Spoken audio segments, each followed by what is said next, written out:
원숭이를 잡는 특효 방법이 있습니다. 아마 들어보신 분이 계시리라 생각이 됩니다. 원숭이가 손가락을 다 편 상태에서 간신히 손에 들어갈 정도의 입구가 있는 병이 있으면 됩니다. 원숭이의 손이 간신히 들어갈 정도의 병에다가 원숭이가 원하는 것을 넣어두면 됩니다. 예를 들면 바나나를 병 속에 넣는 것입니다. 그러면 원숭이는 병 속에다 손을 넣을 것이고, 그리고 그 안에 있는 바나나를 붙잡고 주먹을 쥘 것입니다.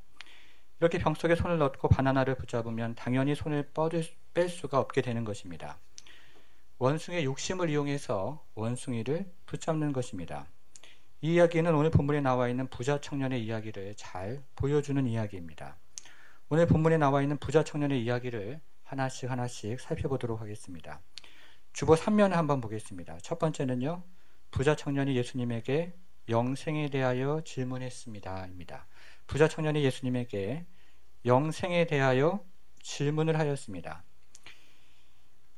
예수님이 예루살렘을 향하여 길을 가고 있을 때였습니다. 어떤 부자 청년이 예수님에게 달려와서 무릎을 꿇고 질문을 했습니다. 17절 말씀입니다.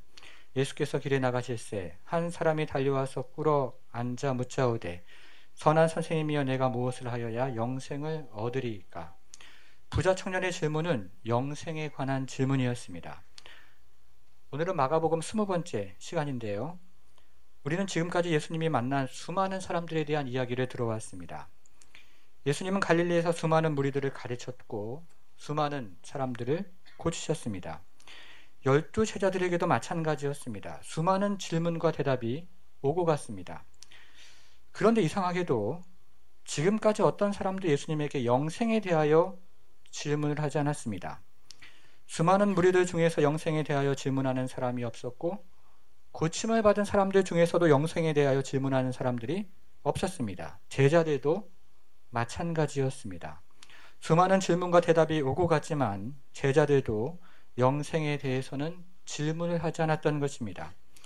이날 예수님은 처음으로 부자 청년에게 영생에 대한 질문을 받았던 것입니다. 그러니까 이 부자 청년은 영생에 대하여 진심된 마음으로 관심을 가지고 있었던 구도자였습니다.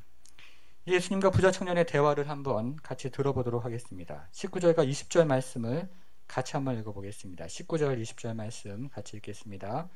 내가 계명을 하나니 살인하지 말라, 간음하지 말라.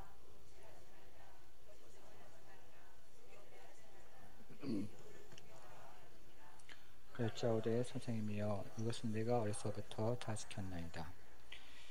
먼저 예수님이 부자 청년에게 말씀하신 계명은 무엇입니까? 19절에 보니까요, 살인하지 말라, 간음하지 말라, 도적질하지 말라, 거짓 증언하지 말라, 속여 빼앗지 말라, 내 부모를 공경하라 였습니다. 여러분, 그러면 이 중에서 10계명에 없는 것은 무엇입니까? 속여 빼앗지 말라입니다. 속여 빼앗지 말라는 말씀은 10계명에 없는 말씀입니다. 그런데 당시에 많은 부자들이 가난한 사람들의 재산을 속여서 빼앗았기 때문에 예수님은 속여 빼앗지 말라는 말씀을 추가적으로 말씀하셨던 것입니다. 그러면 이 계명을 들은 부자 청년의 대답은 무엇입니까? 선생님이여 이것은 내가 어려서부터 다 지켰나이다 라고 대답을 했습니다. 부자 청년은 이렇게 대답을 했던 것입니다. 선생님, 저는 정의롭고 공정한 방법으로 재산을 쌓았습니다. 재산을 쌓기 위해 다른 사람들을 속인 일도 없고 다른 사람에게서 빼앗은 일도 없습니다 라고 대답을 했던 것입니다. 그러니까 부자 청년은 굉장히 도덕적인 사람이었고 게다가 아주 진지한 영적인 사람이었습니다. 더군다나 누가복음의 기록을 보면 이 청년은 관원이었습니다. 재산도 있고 직장도 좋고 도덕적이고 영적인 사람이었던 것입니다. 여러분, 아주 보기 드문 젊은이 아닙니까? 저는요, 이런 청년이 있으면 우리 교회 자매들에게 소개를 시켜주면 좋겠다 싶습니다. 이런 청년이 있으면요, 권사님들에게 사위 삼으라고 소개시켜주면 좋겠습니다. 그런데 예수님은 저와는 다르게 부자 청년의 내면을 깊이 들여다보셨습니다.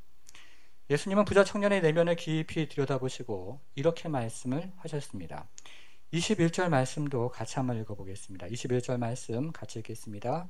예수께서 그를 보시고 사랑하사 이르시되 내게 아직도 한 가지 부족한 것이 있으니 가서 내게 있는 것을 다 팔아 가난한 자들에게 주라. 그리하면 하늘에서 보화가 내게 있으리라. 그리고 와서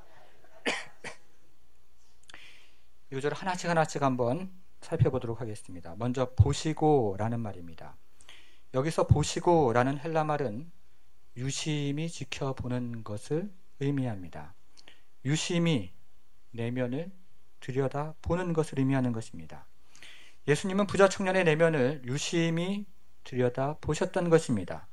두 번째는 사랑하사입니다. 여기서 사랑이라는 말은 아가페라는 말인데요. 마가복음에서 예수님이 한 개인을 향하여 아가페라는 말을 사용하신 적이 거의 없습니다. 예수님은 사람들을 긍휼히 여기시기도 하고 불쌍히 여기시기도 했지만 아가페라는 말을 직접 사용하신 적은 거의 없습니다. 그러니까 예수님은 부자 청년을 진실로 사랑했던 것입니다. 예수님은 부자 청년의 내면을 들여다보시고 그의 근원적인 문제가 무엇인지를 보셨지만 그럼에도 불구하고 부자 청년을 진실하게 사랑했던 것입니다. 이렇게 예수님은 부자 청년을 사랑하는 마음으로 두 가지 말씀을 했습니다. 하나는 가서 해야 할 일이 무엇이고 다른 하나는 와서 해야 할 일이 무엇인지를 말씀하셨습니다. 여러분 오늘 21절에서요. 먼저 가서라는 말의 표시를 한번 해보겠습니다. 부자 청년이 가서 해야 할 일이 무엇입니까? 가서 내게 있는 것을 다 팔아 가난한 자들에게 주라 라고 말씀을 하십니다. 예수님은 10계명을 크게 두 가지로 요약해 주셨습니다. 1계명부터 4계명은 하나님을 사랑하라 라는 말씀으로 요약해 주셨고 5계명부터 10계명은 내 이웃을 내 몸과 같이 사랑하라 라는 말씀으로 요약을 해주셨습니다. 그러면 예수님이 말씀하신 19절에 살인하지 말라, 간음하지 말라, 도적질하지 말라, 거짓 증언하지 말라, 속여빼하지 말라, 내 부모를 공경하라는 말씀을 요약하면 어떻게 되는 것입니까? 내 이웃을 내 몸과 같이 사랑하라 라는 말씀으로 요약이 되는 것입니다. 그러니까 예수님은 부자 청년에게 가서 내게 있는 것을 다 팔아서 가난한 자들에게 주라고 말씀하셨는데 이 말씀은 내 이웃을 내 몸과 같이 사랑하라는 계명을 부자 청년에게 적용하신 말씀이었습니다. 예수님은 내 이웃을 내 몸과 같이 사랑하라는 말씀을 부자 청년의 상황에 맞게 가서 내게 있는 것을 다 팔아 가난한 자들에게 주라고 적용해 주셨던 것입니다. 두 번째는 부자 청년이 와서 해야 할 일이었습니다. 이번에는요, 와서라는 말에 표시를 한번 해보겠습니다. 부자 청년이 와서 해야 할 일은 무엇입니까? 21절 하반절에 보니까요, 그리고 와서 나를 따르라입니다. 예수님을 따르는 것이었습니다. 여러분 오늘 본문에서 예수님을 따르는 것이 무엇입니까? 17절, 18절 말씀을 제가 한번 읽어보겠습니다. 선생님이여, 내가 무엇을 하여야 영생을 얻으리이까? 예수께서 이르시되 내가 어찌하여 나를 선하다 일컫느냐? 하나님 한 분 외에는 선한 이가 없느니라. 두 구절을 읽었는데 여기서 반복되는 말이 있습니다. 17절에도 나오고 18절에도 나오는 단어가 있습니다. 무엇입니까? 선한이라는 말입니다. 이 헬라어에는요, 선하다라는 말이 두 가지가 있습니다. 첫째는 아가도스라는 말인데요. 이 말은 근원적으로 선하다 하는 뜻을 가지고 있습니다. 두 번째는 카로스라는 말인데요. 이 말은 표면적으로 선하다 라는 뜻을 가지고 있습니다. 우리가 살펴본 17절과 18절에 사용한 선한이라는 말은 모두 근원적으로 선하다 라는 뜻을 가진 아가도스라는 말이 사용되었습니다. 그러니까 부자 청년은 예수님을 이렇게 불렀던 것입니다. 예수님 당신은 근원적으로 선하신 분이십니다. 부자 청년은 예수님을 근원적으로 선한 선생님이라고 불렀던 것입니다. 믿음의 고백이었습니다. 그런데 예수님은 부자 청년에게 내가 어찌하여 나를 근원적으로 선하다 하느냐? 오직 하나님만이 근원적으로 선한 분이시다 라고 대답을 해주셨습니다. 이것은 부자 청년의 진심을 알아보기 위한 질문이었던 것입니다. 여러분 그러면 부자 청년은 어떻게 대답을 해야 합니까? 부자 청년은 다시 한번 당신 하나님의 아들이며 근원적으로 선한 분이 맞습니다 라고 대답을 했어야 합니다. 당신은 하나님의 아들이며 본질적으로 선한 분이 맞습니다. 라고 다시 한번 대답을 했어야 합니다. 그런데 어떻게 대답을 합니까? 20절에 보니까요. 그가 여짜오되 선생님이여 이것은 내가 어려서부터 다 지켰나이다. 라고 대답을 합니다. 그냥 선생님이라고 불렀습니다. 선하다라는 말을 처리하고 그냥 선생님이라고 불렀던 것입니다. 부자 청년은 예수님을 더 이상 하나님과 같은 분이라고 부르지 않았던 것입니다. 그러니까 21절에 와서 나를 따르라 라는 말은 1계명부터 4계명을 요약한 것입니다. 예수님은 하나님이신 자신을 따르고 섬길 수 있는지를 물었던 것입니다. 정리를 하면 예수님은 가서 내 이웃을 사랑하라 라고 부자 청년에게 말씀해 주셨던 것이고, 그리고 와서 하나님이신 나를 예수님을 따르라 라고 말씀하셨던 것입니다. 그러니까 21절 말씀은 하나님을 사랑하고 이웃을 사랑하라는 계명을 부자 청년의 상황에 맞게 적용을 하셨던 것입니다. 그러면 이 말씀을 듣고 부자 청년은 어떻게 합니까? 22절 말씀을 보니까요. 그 사람은 재물이 많은 고로 이 말씀으로 인하여 슬픈 기색을 띠고 근심하여 가니라 라고 말씀을 합니다. 부자 청년은 예수님을 떠나갔습니다. 슬픈 기색을 띠고 근심하며 예수님을 떠나갔습니다. 그 이유가 무엇입니까? 재물이 많은 고로입니다. 다시 한번 질문해 보겠습니다. 부자 청년이 이웃을 자신과 같이 사랑하지 못한 이유가 무엇입니까? 재물이 많은 고로입니다. 부자 청년이 예수님을 따르고 섬기지 못한 이유가 무엇입니까? 재물이 많은 고로입니다. 부자 청년이 그의 고백과는 다르게 계명을 실천하지 못한 이유는 재물이 많은 고로였습니다. 부자 청년은 재물을 사랑해서 이웃을 사랑하지도 못했고, 그리고 예수님을 진실로 사랑하지도 못했던 것입니다. 이제 두 번째입니다. 두 번째는요, 예수님은 부자 청년에게 재물의 우상에 대하여 말씀하셨습니다. 입니다. 예수님은 부자 청년에게 재물의 우상에 대하여 말씀하셨습니다. 여러분, 우리는 앞에서 예수님과 부자 청년의 대화를 살펴보았습니다. 이 부자 청년의 진짜 문제는 재물이었습니다. 돈이었던 것입니다. 예수님 이것을 다시 한번 제자들에게 가르쳤습니다. 23절부터 25절 말씀을 같이 한번 보겠습니다. 23절부터 25절 말씀 같이 읽겠습니다. 예수께서 둘러보시고 제자들에게 이르시되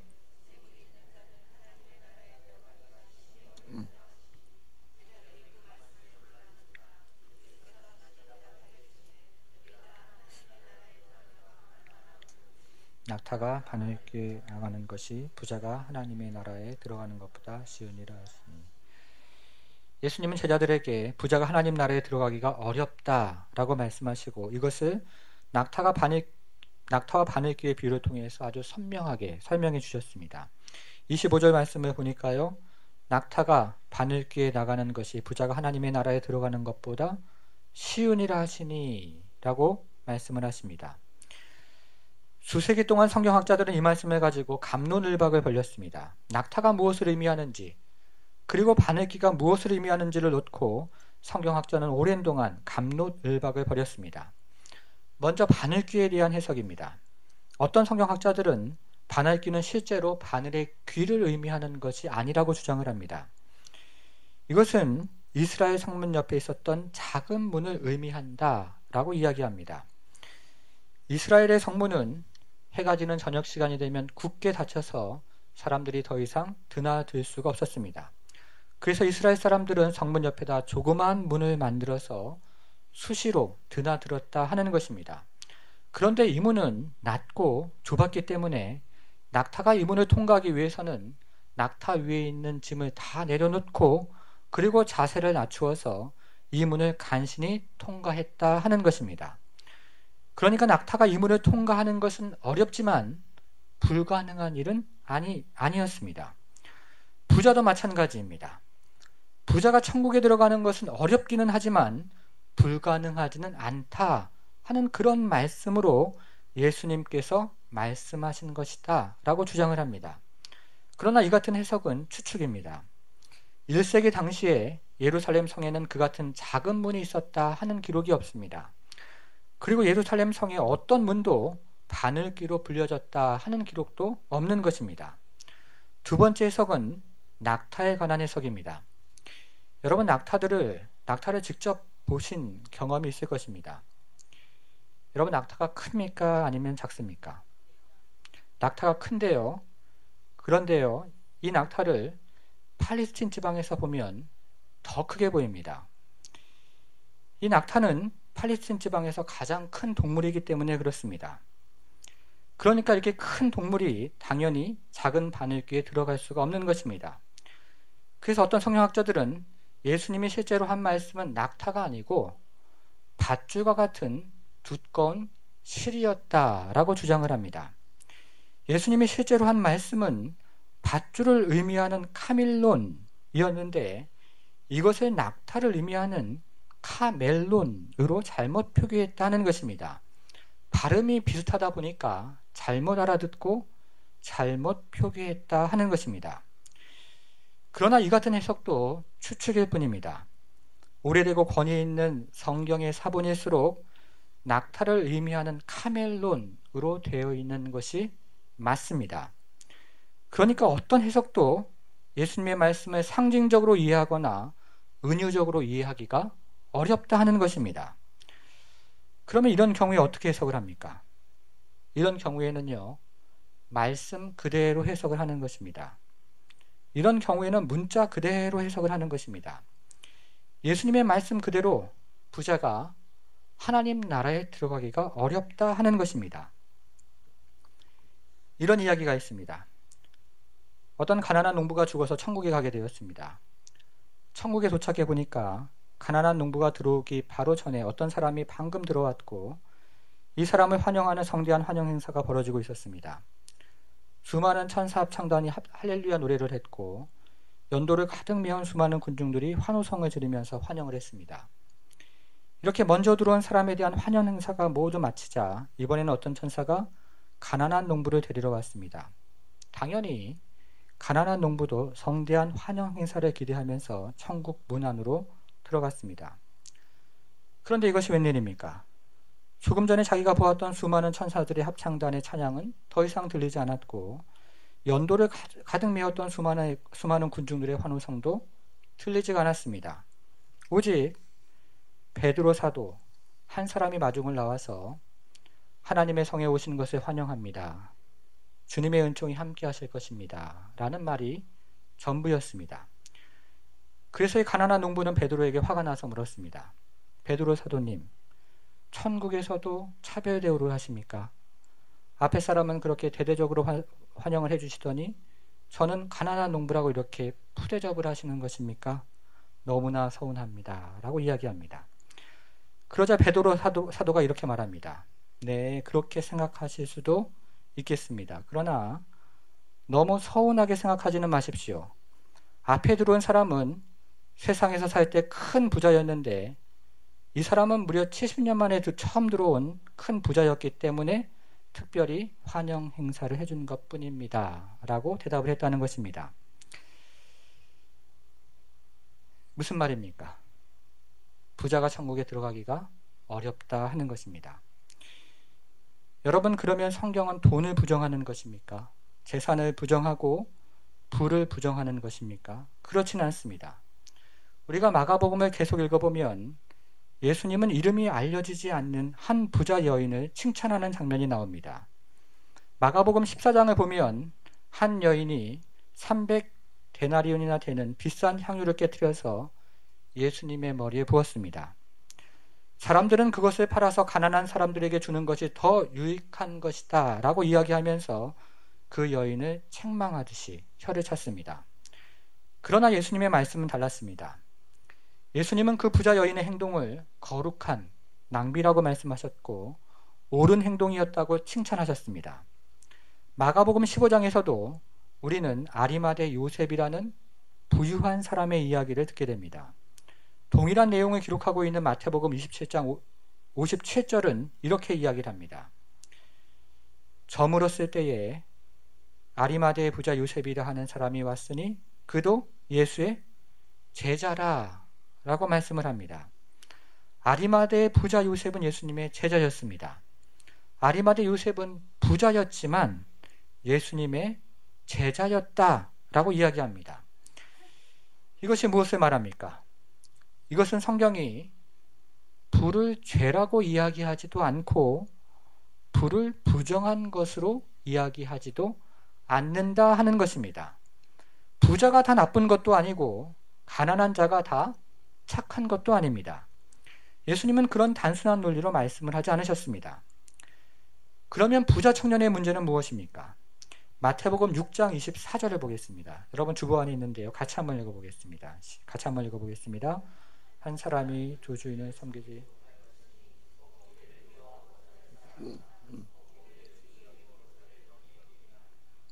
하나님과 재물을 겸하여 섬기지 못하느니라. 이 구절에서는요, 주인이라는 말의 표시를 한번 해보겠습니다. 예수님은 돈이 가지고 있는 힘을 주인이라고 설명해 주셨습니다. 예수님의 설명에 의하면 우리 인생의 주인은 둘 중에 하나입니다. 하나님이든지 아니면 재물이 주인입니다. 그러면 예수님 말씀한 재물은 무엇입니까? 예수님이 여기서 맘몬이라는 아람어를 사용했는데요. 맘몬이라는 아람어는 인격적이고 영적인 속성을 가진 단어입니다. 하나님과 경쟁하는 신이고 섬김의 대상이라는 말씀입니다. 여러분, 돈은 종종 단지 교환의 매개물이 아닙니다. 돈은 단지 물건을 교환하는 종이가 아니란 말씀입니다. 예수님의 말씀처럼 돈은 인격적이고 영적이며 종교성을 가지고 있어서 하나님과 경쟁하는 신이고 섬김의 대상이며 주인의 노릇을 하는 것입니다. 리차드 포스트의 설명을 좀 더 들어보겠습니다. 실제로 돈은 많은 신적인 속성을 가지고 있습니다. 돈은 하나님처럼 우리에게 자유를 주며, 돈은 우리에게 힘을 주며, 돈은 우리에게 평안함을 주기도 합니다. 그런데 이 같은 돈은 적절한 위치에 만족하는 법이 없습니다. 오히려 돈은 최고의 위치를 차지해야만 속이 풀리는 것입니다. 그래서 돈은 다른 모든 것을 밀쳐냅니다. 그래서 우리는 돈에다 궁극적인 중요성을 부여하고 있는 것입니다. 예수님은 돈이 단지 물건을 교환하는 종이라고 말씀하지 않았습니다. 예수님은 돈을 인격적이고 영적이며 종교성을 가지고 있어서 하나님과 경쟁하는 신이며 섬김의 대상이며 주인의 노릇을 하는 것이라고 말씀하셨습니다. 여러분, 부자 청년의 재물이 그랬습니다. 부자 청년이 이웃을 섬기지 못한 이유가 무엇입니까? 재물을 섬겼기 때문에 그렇습니다. 부자 청년이 예수님을 섬기지 못한 이유가 무엇입니까? 재물을 섬겼기 때문에 그렇습니다. 부자 청년이 이웃을 섬기지 못하고 예수님을 섬기지 못한 이유는 재물을 섬겼기 때문입니다. 부자 청년이 재물을 섬겼기 때문에 예수님은 이것을 가리켜서 낙타가 바늘기로 나가는 것이 부자가 하나님의 나라에 들어가는 것보다 쉽다라고 말씀을 해 주셨던 것입니다. 이제 오늘 본문의 적용을 한번 생각해 보겠습니다. 오늘 본문의 적용은 우리의 진정한 기초는 복음입니다 하는 것입니다. 우리의 진정한 기초는 예수 그리스도의 복음입니다. 오늘 본문의 부자 청년은 종교성을 가진 사람의 마음을 잘 보여주는 것입니다. 그는 예수님에게 찾아와서 선한 선생님이여 무엇으로 영생을 얻을 수 있습니까? 라고 질문했습니다. 이 부자 청년은 누가 보아도 흠잡을 곳이 없는 아주 전도 유망한 청년이었습니다. 그러면 이 부자 청년의 인생의 기초는 무엇입니까? 17절을 다시 한번 보겠습니다. 예수께서 길에 나가실새 한 사람이 달려와서 꿇어 앉아 묻자오되 선한 선생님이여 내가 무엇을 하여야 영생을 얻으리까? 라고 질문합니다. 부자 청년의 인생의 기초는 내가 무엇을 하여야 입니다. 부자 청년의 인생의 기초는 바로 자신의 행위였던 것입니다. 20절도 보겠습니다. 그가 여짜오되 선생님이여 이것은 내가 어려서부터 다 지켰나이다. 여기서도 부자 청년의 인생의 기초는 내가 어려서부터 다 지켰나이다 입니다. 부자 청년의 인생의 기초는 바로 자신의 행위였던 것입니다. 여러분, 이것은 복음이 아닙니다. 이것은 복음과 정반대입니다. 그러면 복음은 무엇입니까? 오늘 본문 앞에 있는 마가복음 10장 13절부터 15절까지 말씀을 같이 한번 읽어보겠습니다. 마가복음 10장 13절부터 15절 말씀을 같이 한번 읽겠습니다. 사람들이 예수께서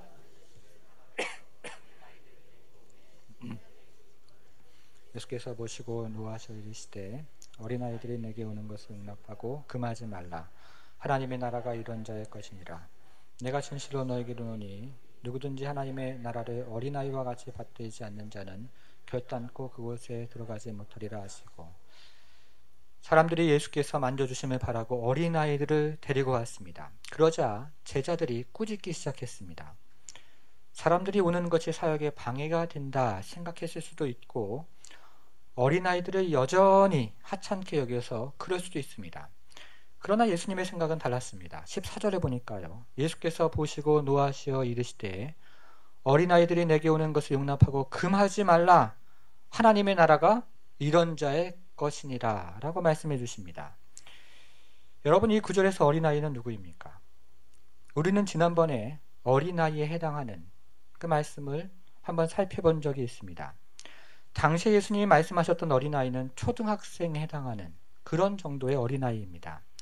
그러나 오늘 본문에 사용된 어린아이의 헬라어는 젖먹이를 일컫는 말입니다. 그러니까 사람들이 젖먹이를 예수님께 데리고 온 것입니다. 여러분, 그러면 젖먹이의 특징이 무엇입니까? 젖먹이는 한마디로 부족함 그 자체입니다. 혼자서 먹을 수가 없습니다. 여러분, 혼자서 분유 타먹는 어린아이 젖먹이 보신 적이 없습니다. 대소변을 가리지도 못합니다. 혼자 닦을 수도 없습니다. 혼자 걸을 수도 없고 혼자 움직일 수도 없습니다. 혼자 입을 수도 없습니다. 부족함 그 자체입니다. 그런데 예수님은 천국이 이런 자의 것이라고 이야기하십니다. 무슨 말입니까? 어린아이가 할 수 있는 것은 아무것도 없다입니다. 어린아이가 부모에게 은혜를 얻으려고 할 수 있는 일은 아무것도 없다. 그리고 어린아이가 부모에게 호의를 얻으려고 할 수 있는 일은 아무것도 없다라고 말씀을 하시는 것입니다. 쟁취할 수도 없고 요구할 수도 없고 단지 무기력합니다. 자격이 없습니다. 자격이 없다 하는 것입니다. 그런데 우리는 우리가 선하기 때문에 우리에게 더 주실 만하다고 생각을 합니다. 우리는 우리가 신실하기 때문에 우리에게 더 주실 만하다라고 생각을 합니다. 우리에게 신앙의 경험이 있고 우리에게 신앙의 연수가 있으며 우리에게 직분이 있고 우리가 주일 성수를 하며 주일마다 헌금을 하고 봉사를 하기 때문에 우리에게 더 주실 만하다라고 생각을 합니다. 자격이 있다고 생각을 하는 것입니다. 여러분, 그럴 때마다 우리는 부자 청년으로 돌아가는 것입니다. 그럴 때마다 우리는 무엇을 하여야 영생을 얻을 수 있는지를 묻는 부자 청년으로 돌아가는 것입니다. 그럴 때마다 우리는 무엇을 하여야 은혜를 더 얻을 수 있는지를 묻는 것이고, 그럴 때마다 우리는 무엇을 하여야 하나님의 호의를 더 얻을 수 있는지를 묻는 부자 청년으로 돌아가는 것입니다. 우리의 행위로 돌아가는 것이고 우리의 의로움에 호소하는 말씀입니다. 사랑하는 성도 여러분, 이것은 복음이 아닙니다. 이것은 복음과 정반대입니다. 복음은 아무 자격이 없는 자에게 주어지는 하나님의 은혜입니다. 예수님이 아무 자격이 없는 아이를 받은 것처럼 복음은 아무 자격이 없는 자에게 주어지는 하나님의 은혜라는 말씀입니다. 복음은 우리가 한 일을 의지하는 것이 아니고 우리를 위하여 이루어진 일을 의지하는 바로 그런 것입니다. 복음은 나의 행위를 의지하는 것이 아니고 복음은 예수님의 십자가의 공로를 의지하는 것입니다. 사랑하는 성도 여러분, 하나님 앞에 행위를 주장하는 마음들을 다 물리치시기를 바랍니다. 하나님 앞에 의로움을 주장하는 마음들이 올라올 때마다 그 마음들을 다 물리치시기를 바랍니다. 하나님 앞에 경험을 자랑하고 연수를 자랑하고 직분을 자랑하고 지혜를 자랑하는 마음들이 올라올 때마다 그 마음들을 다 물리치시기를 바랍니다. 내가 어려서부터 다 지켰나이다 라고 주장하는 마음들이 마음속에서 불쑥불쑥 올라올 때마다 이 마음들을 다 물리치시기를 바랍니다. 그리고 오히려 자격 없는 자에게 은혜를 주시는 예수님 앞으로 나오십시오. 부족한 자에게 은혜를 주시는 예수님 앞으로 나오십시오. 행한 것이 없지만 그럼에도 불구하고 어린아이와 같이 받아주시는 예수 그리스도 앞에 나오시기를 바랍니다. 곤고할 때에도 자격이 없는 자에게 은혜를 주시는 예수님 앞에 나오시고 환난의 때에도 자격이 없는 자에게 은혜를 주시는 예수 그리스도 앞에 나오시는, 그래서 하나님의 크신 은혜와 크신 사랑 안에 거하는 복된 성도들 되길 주님의 이름으로 축복합니다.